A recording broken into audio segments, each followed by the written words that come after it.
Hello everyone, and welcome back to Let's Play Crusader Kings 3 Game of Thrones with me, Alpha Pi Omega, and the ruler of the Iron Islands, Lord Quellan. So we ended the last episode by deciding that our old and infirm character is going to participate in a tournament that is being hosted by King Robert in King's Landing, to be precise, in the city of Goldguard Heights. Now, we are going to go there. It's going to take us a while. We're, of course, not going to participate in anything. It's just a way how to learn a bit more about the customs of these. What did they call them? Greenlanders? Yeah, Greenlanders, I think, was the term I used. So we're going to try to learn a bit more about them. Now, in the meantime, while we travel, I wanted to mention a couple of things. I have, Grand Tournament, a fresh start. I suppose we must go there. I checked all of the lords of the territories of Iron Islands, and there is not a single one of them that would not have a blustering family. All of the lords here are actually equipped, if we can use that word, at least ironically, with a huge family with, behind them, many having 6 or more sons. However, there are 2 that are not actually in such a role, and those are the rulers of the Neverharrow, which is the Lord Harwin, and the Lord of Broadsworth, which is Lord Donald, who has a very small son, Sigmund. I'm not going to do anything at this point because Lord Quellan being infirm, I don't think that actually plays well for him to start title revocations, but at the moment our ambitious son, ambitious and stubborn and brave son, Lord Balon, gets on the throne, we might start by revoking these 2 titles. Now, there's a couple more things that we could do here, because I investigated, and it is true that we cannot revoke this title or any of the titles of our direct vassals, but we can modify their vassal contract and remove the title revocation protection. Now, this is going to make a lot of people mad, but we could actually take that route as well and use it eventually to get a bit more control over the territory. So that is one way how we can gain a bit more territories in our domain, because we have a small domain of 3, but we have only 1 castle directly commanded. So we can either go and revoke these bigger titles, or we can revoke directly the castles that we can see here. Now, these castles are holdings of level 3, having quite a decent tax amount, but it might be better to actually revoke the higher titles and hold a bit more control that way. But we'll see what we're going to do and what the game will allow us to do. Now, travel, the grotesque creatures. I have rarely seen my drowned man Tarl this excited before. His eye seems to be devouring a richly adorned book. Sometimes I manage to take a peek at the maps on its interior. One morning, he finally approaches me about his findings. My liege, there are rumors that the land of the crag is the home to extraordinary people. It is said that the Montarian slaves with all manner of deformities wander their cities. I must see these creatures now. So we will start searching for these creatures.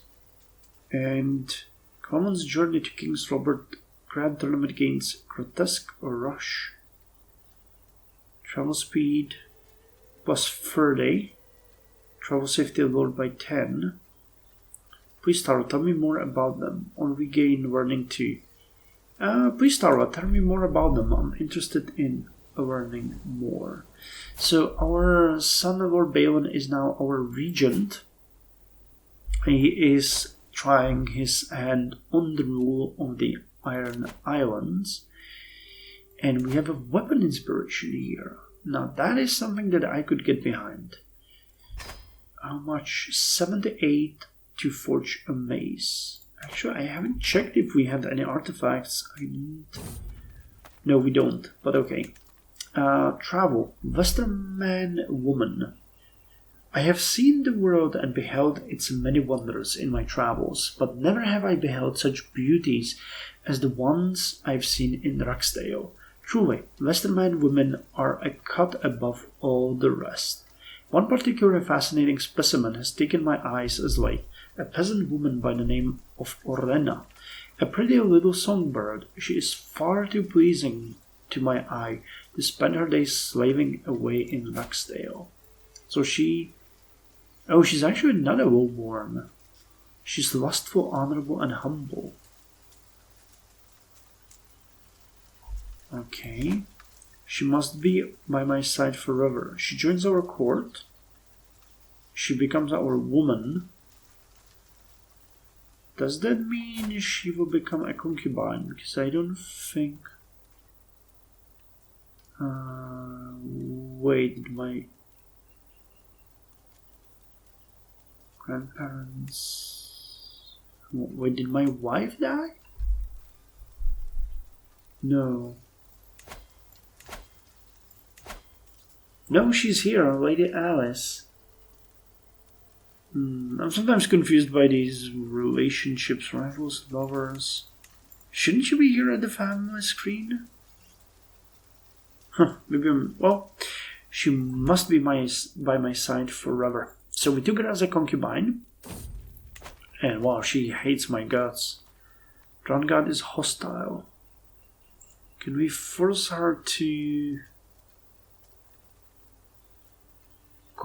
convert to Oranam and Ham's faith? No, we want her to convert to ours. A fortified knowledge, the high attitude and the brisk air of the Golden Tooth has a very refreshing quality as we traverse the local hill fort. I ogle the soldiers training below with a keen eye. Their tactics are not completely foreign to me, trained in the martial arts as I am. While doing so, I am approached by the local captain, Eldon. Would you like to join in, my lord? I'm always up for a challenge. Balin. Join the man. So, my regent would join.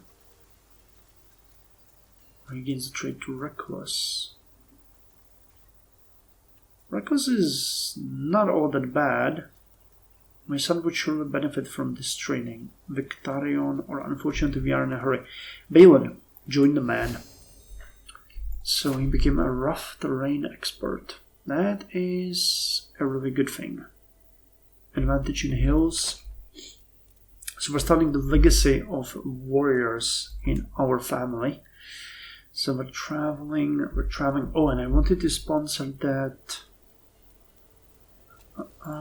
inspiration, but I don't think I have enough gold now, do I? Nope, we're missing a bit, 78. So we'll wait a bit. Interestingly enough, I don't think we have any hunter or such traits. Danger. Flawed fire. Roderick is in charge of our food supplies. In sheepishly revealed, our provisions are now all but useless, having been poorly stored. Patches of mold cover the bread and fresh produce, and we have quickly used up the remaining dried food.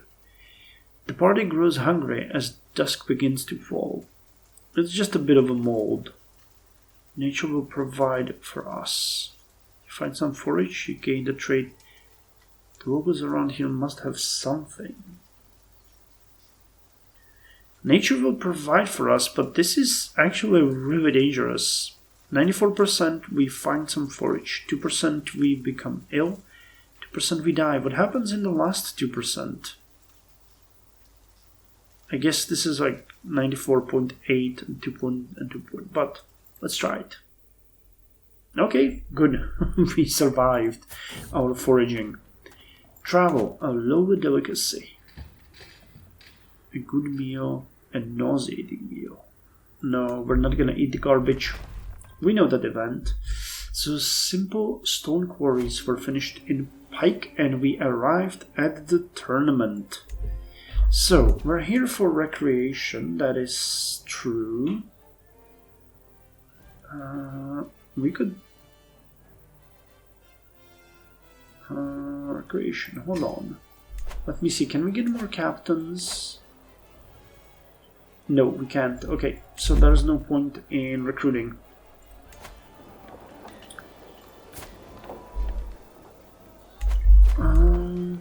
To my vassal, I have come to inexorable conclusion that you are truly the best candidate I have for my open council position.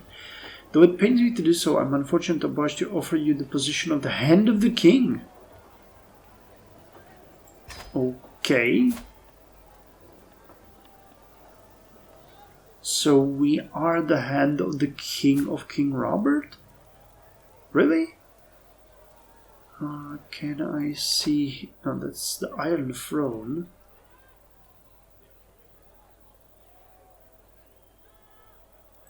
But if we are the Hand of the King, that is...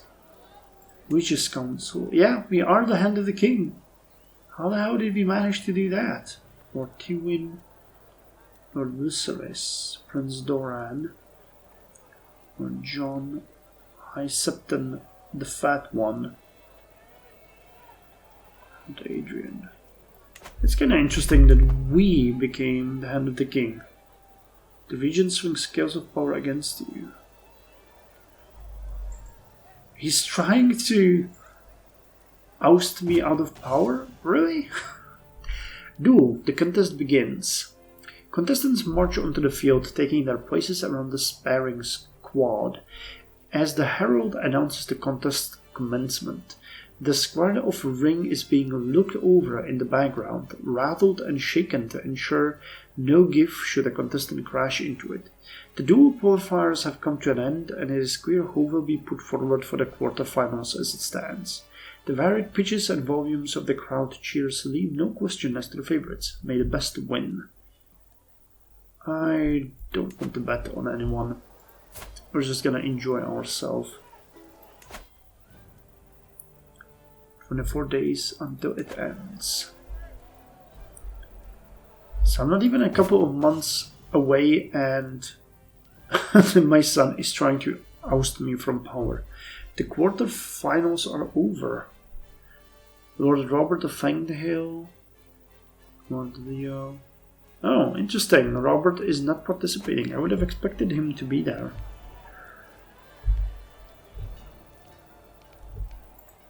How's our son and heir?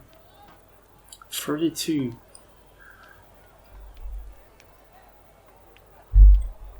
We should try to make him as strong as possible. Semifinals. The dual quarterfinals are over. Lord Robert of Fanghill and Lord Norman of Midvale. Oh no, wait, no, those are the ones that participated.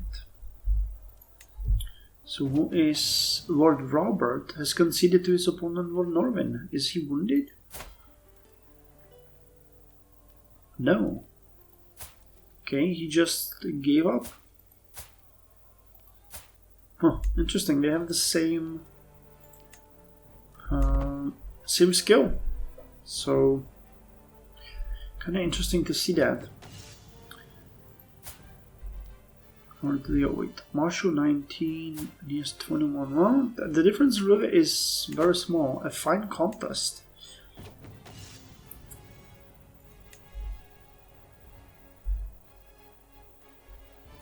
Your intent recreation, yep.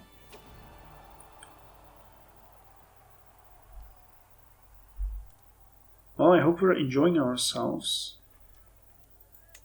Fine contest.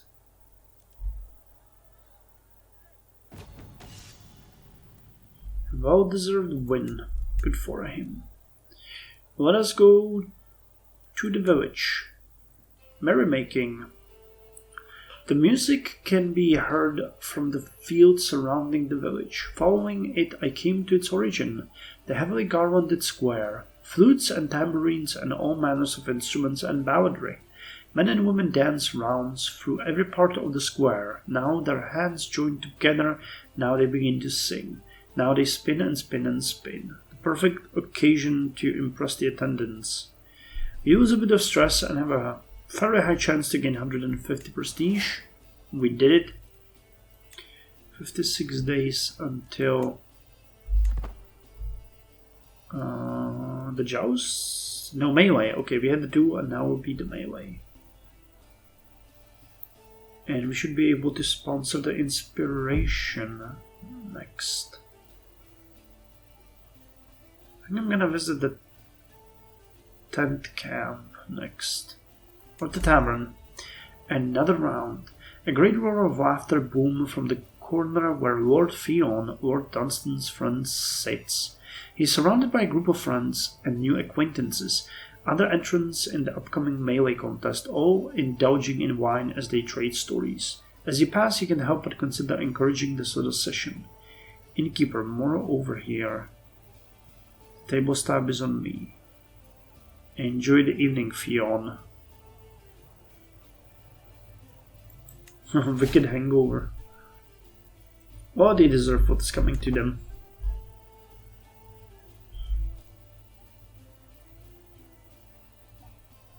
Okay, now we should be able to sponsor the inspiration. Yep, so he will accept it. Paid 78 gold. Hopefully he's gonna get... Wait, where are we? Oh, way off.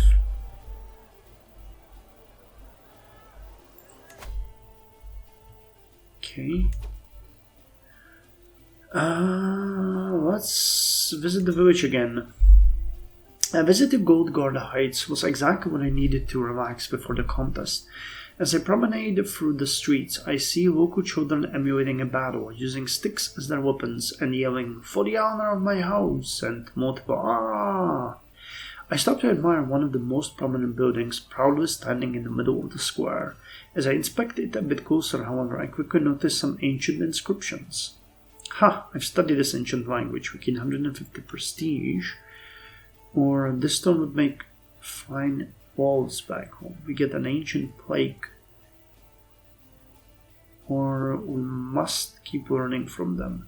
Well, we have the ambition of developing the capital, so I think we must keep learning from them is the way to go. So 15 days until the melee begins. Lord Martin's score increased slightly. How's our health? Strong, infirm, and stubborn. The infirm is scaring me. The contest begins. To the field! You guys do what you can.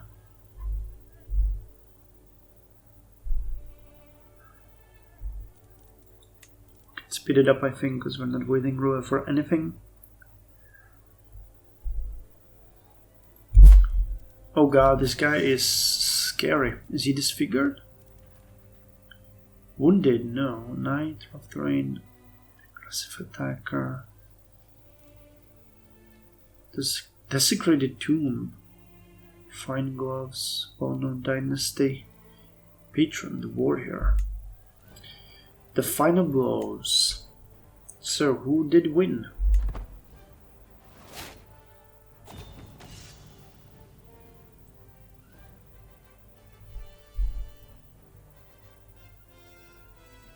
Melee contestant winner.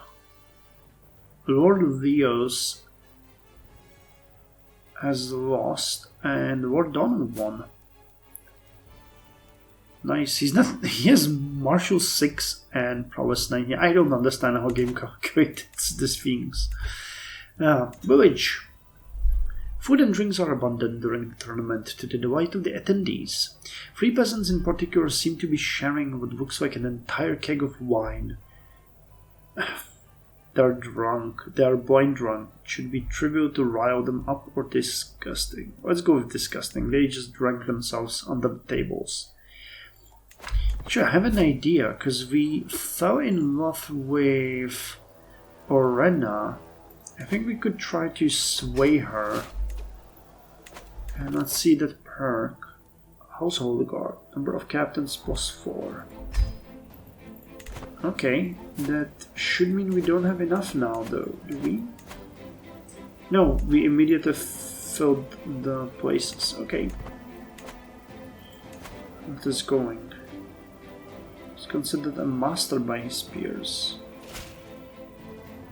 To my vassal, I hoped it would not come to this, but I am left with no other option. I must rescind your appointment as Hand of the King, effective immediately. Oh, okay. I am not really surprised. I think that we got there by a mistake. So the joust contest has started. Hand of the King, Lord Paramount Mace. He has lower diplomacy than I do, though. So that's kind of interesting. We have... No! Oh! Okay, he has more than I. Okay. Joust semifinals. The Joust quarterfinals are over. So let's see who's gonna win.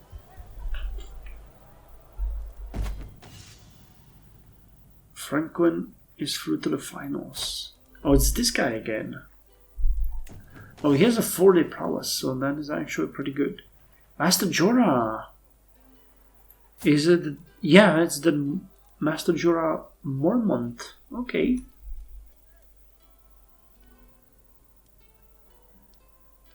Mag. Content, cynical, brave, and arrogant. He's wounded, though, of Bear Island. So, for Franklin and Master Jorah, I'm rooting for Master Jorah, but Franklin seems to be much better suited for this. Master Jorah has conceded. Okay. This guy is definitely Dornish, isn't he? Old Hawk. Yeah, he's from Just Resignation. Grand Tournament slaked. The sun beats down as I watch the contest go on from my vantage point at the front of the crowd. It's far too warm today, or maybe I'm just overdressed.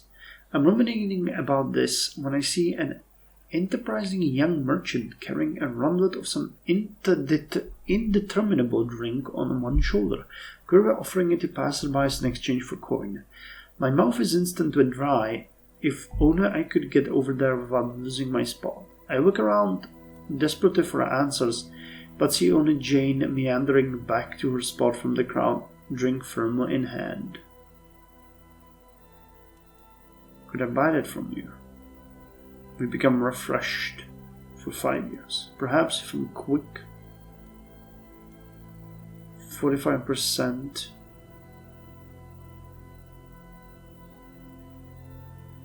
Okay.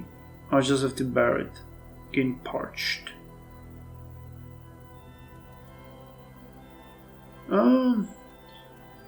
Let's buy it off her. So, Lord Franklin beats Master Jorah. Well, I mean, he conceded, so you may not qualify for the horse race contest. Well, we know about that.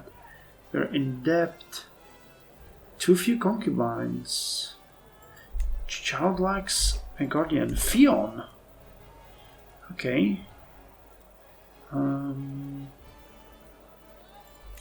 Roderick, you are going to take care of him. 40 living members of our family. So Roderick is the only other surviving member of our family, it seems, yeah. Roderick Greyjoy, and he has a son, Quentin. Forest fighter, trained fighter. Someone asked me about the dynasty tree, so here it is. Baron, yeah, that's the child we just saw being born 2 years ago. Inspiration, new forge. My beneficiary Mephisto approaches me with a frown, burnt eyebrows and sunburned metal. My lord, I mean no disrespect, but this forge of yours, let's just say that if you want the mace to be at all serviceable, you're gonna have to invest in a new one. 50. It will be of higher quality, and we get the new forge. Army maintenance lowered and garrison size plus 50. Okay, we knew, we would have to pay for this, so let's just invest and be happy.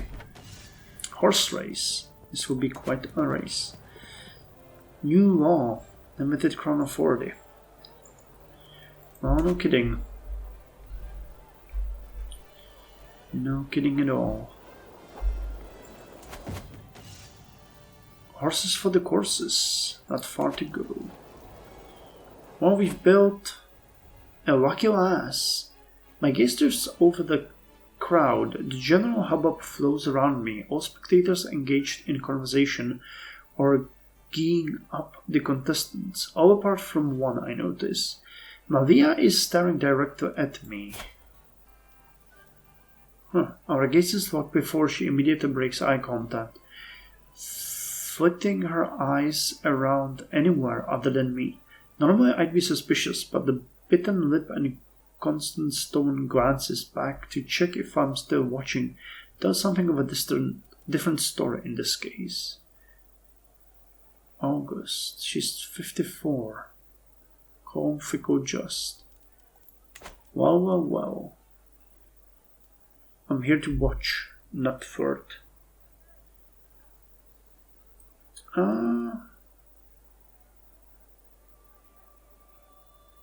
Give Malia a little smile and a wink in return. Actually, cheating is frowned upon by our faith, so... Well, even though we're a non-believer, just realized, never mind. A little something will not put us astray. So Lord Edwin of Summerfell won. Who are you? Summerfell. I wonder where Summerfell is actually. That's the opposite of Winterfell. And such... Summerfell.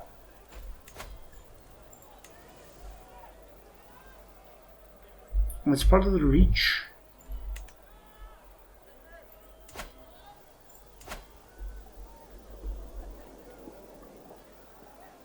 Lordship of Summerfell. Summerfell, Bold Brew, Last Hop.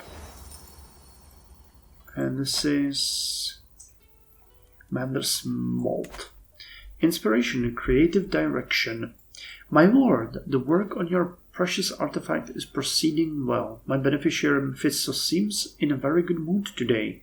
I'm not making any promises, but if I manage to produce a true masterpiece, what idea would you like to guide my hand? To cause more casualties to them, less to us, to instill fear in people I raid, to encourage my captains to greatness, to better exploit the terrain advantages, whatever. Let's make it random. Recital. I wonder who will win. They created a faction against me. The contest in front of me is reaching a crescendo. The participants even matched. I grip the wooden railing in front of me and yell my appreciation along with the rest of the crowd. Said yell, however, swiftly turns to a strangled cry as I feel something trickling down my spine. Some sort of fluid. Something both hot and cold somehow. I spin on my heel to find myself confronted by Mia, her goblet swishing with the remains of the unidentified drink currently crawling its way down my back. Now then, watch where you're going, she burbles, gesturing accusingly at me with the cup. You should be more careful. Guards, get this loathsome hag out of my sight. You're right, my mistake. We become soaked. Guards, get her out of my sight. And who the hell created this faction? 5 members.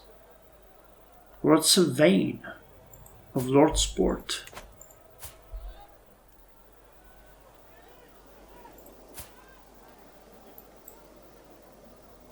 Okay. So he's there as well. Lord Sport. Okay. Well, you are the prime candidate to modify the vassal contract. Your title revocation is no longer guaranteed or protected. Marriage favor. It's an act of tyranny. And let's increase your feudal taxes as well. Ah, okay. Well, if you want liberty, we are going to give you liberty to revoke your title.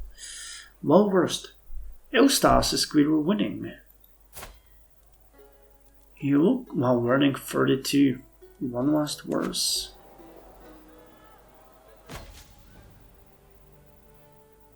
And the ceremony will now begin. The best man won.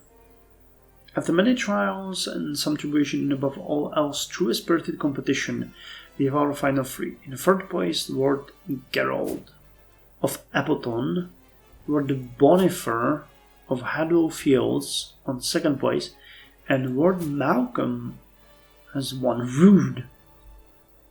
Rude, stubborn, and humble. That's a weird combination.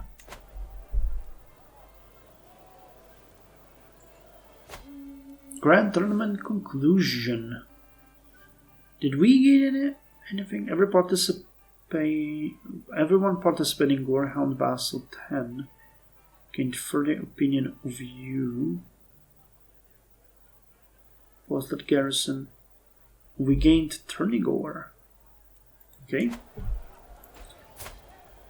Oh, we still have the prisoners. I forgot about those guys. So can we ransom you? For 16. For 16. Okay, let's ransom Valder Frey.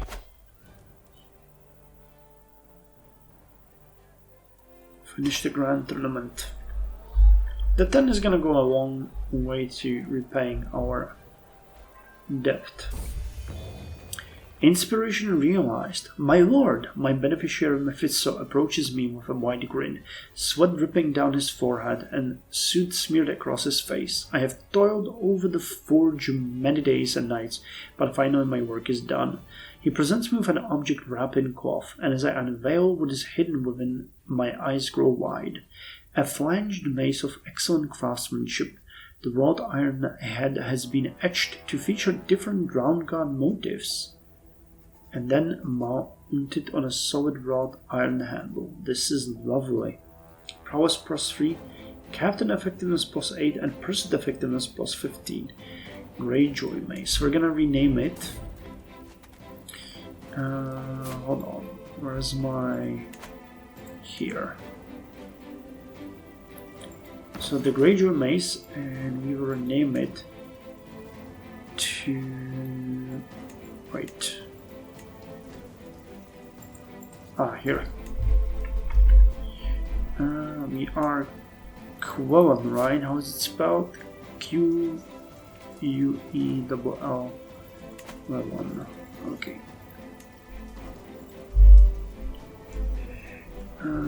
Quellon's Mace. That's a really nice mace. That was well worth it. Travel, a duel demanded. An imposing man is standing on the road ahead of us. I am Ormond of Blackrush. I have bested dozens of men in combat, and honestly all those fights were dull. So here I am, on this road, looking for someone better than me, someone I can learn from. If you can beat me in combat, I will become a valuable and loyal servant. And so, on this day, I demand to meet one of you in a fair fight. You suck. Compassionate, trusting, content. Traveler. Might be less valuable after I win. Dagmar will show you how it's done. Dagmar will show you how it's done. A call of the road. Since leaving home nearly a year ago, I have seen highs and lows, reveled in the wind blowing through my hair, and lamented the rocks in my boots. There are so many places, so many things I have yet to see. Out there on the open road, I feel free of the stuffy castle, if only for a little while. The roads are full of pilgrims and wanderers. Perhaps it is amongst them that I will find peace of mind. So we gain the trait Traveler, which is nice. And we have died! Well, okay, what an end to the episode. How did we die? Of a devotion sinner. Of old age. At age 62. So Lord Quellan of the Iron Island has passed on at 62 years of age. He died of old age. Although quite famous for sharp intellect, he could still not outsmart the drowned god. Lord Balin ascends to the throne, loyal to his spouse and family. Balin is certain to place the good of his dynasty above all personal concerns. So, we are going to continue as Lord Balin in the next episode. So, thank you very much for joining me. And yeah, we have a lot of work ahead of us because Lord Balin is ambitious, brave, and rude. What a great combination for a ruler of the Iron Islands.